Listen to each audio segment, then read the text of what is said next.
साथियों, आप सभी का स्वागत है ancient history and Sanskrit YouTube channel पर। जैसा कि हमने आपसे वादा किया था, हम शुरू करने वाले हैं माया सभ्यता के इतिहास के ऊपर अपनी नई सीरीज। इसमें आपको जो कुछ भी जानने को मिलेगा, जिन विषयों के ऊपर हम चर्चा करेंगे, उसकी हमने इस वीडियो में झलक रखने की कोशिश की है। इस सीरीज में हम माया सभ्यता के उत्थान से लेकर उसके पतन तक की यात्रा पर चलेंगे।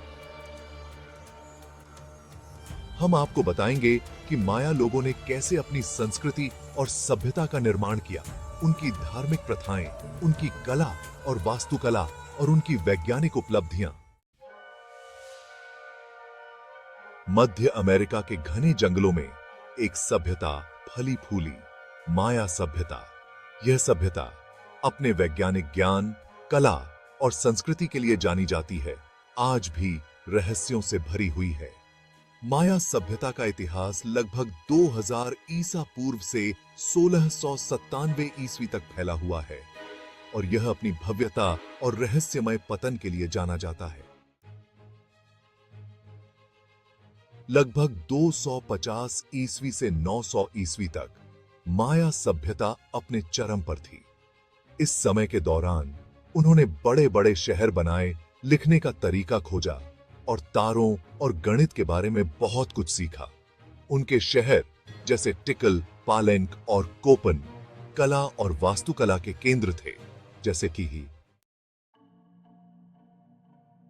माया सभ्यता की कला और इमारतें देखने लायक थीं।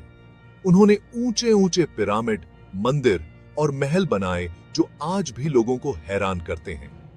उनकी कला, नक्काशी और चित्रों में उनके धर्म और रोजमर्रा की जिंदगी की कहानियां दिखती हैं। लेखक चमन लाल ने अपनी किताब हिंदू अमेरिका में माया और भारतीय सभ्यताओं के बीच कई समानताएं बताई हैं। उनके अनुसार दोनों सभ्यताओं के मंदिरों का डिजाइन, देवी देवताओं की पूजा करने का तरीका और कुछ रीति रिवाज एक जैसे हैं। ये और कुछ। भाग 5, राजाओं का राज। माया शासन। माया समाज में राजा सबसे ऊपर होता था। लोगों का मानना था कि राजा को देवताओं ने चुना है और वह धर्म और राजनीति दोनों में सबसे बड़ा नेता होता था। यह पद पीढ़ी दर पीढ़ी चलता था, लेकिन राजा को अपनी बहादुरी और युद्ध कौशल से अपनी प्रजा का विश्वास जीतना होता था। भाग 6, बलिदान, देवताओं को प्रसन्न करने का मार्ग। माया सभ्यता में लोगों की बलि देना एक महत्वपूर्ण धार्मिक काम था। लोगों का मानना था कि देवताओं को खुश करने और दुनिया को संतुलित रखने के लिए यह जरूरी है। राजा के राजा बनने जैसे खास मौकों पर बलिदान बहुत महत्वपूर्ण माने जाते थे। भाग 7, पतन के साए।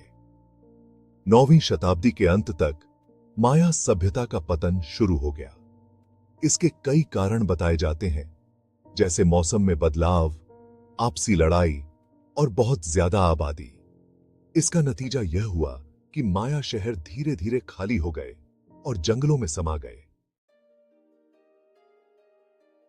भाग 8, माया विरासत।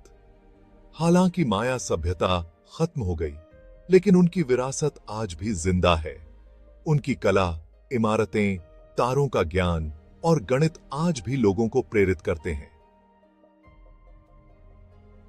उनके रहस्यमय पतन से हमें यह याद आता है कि बड़ी से बड़ी सभ्यताएं भी बदल सकती हैं। भाग 9, अनुत्तरित प्रश्न। आज भी माया सभ्यता के कई पहलू रहस्य बने हुए हैं। उनका अंत असल में कैसे हुआ? उनके लिखने के तरीके के सारे रहस्य अभी तक सुलझे नहीं हैं। माया सभ्यता हमें याद दिलाती है कि अतीत के रहस्यों को जानने के लिए अभी भी बहुत कुछ बाकी है। तो आइए इस यात्रा पर चलें और माया सभ्यता के इतिहास को जानने की कोशिश करें। इस सीरीज में आपको देखने को मिलेगा माया सभ्यता का परिचय, माया सभ्यता का इतिहास, माया लोगों की संस्कृति और धार्मिक प्रथाएं, माया कला और वास्तुकला, माया विज्ञान और तकनीक, माया सभ्यता का पतन इत्यादि विषयों को रखने की कोशिश की है। इस वीडियो को देखने के लिए धन्यवाद और हमें उम्मीद है कि आपको यह सीरीज पसंद आएगी।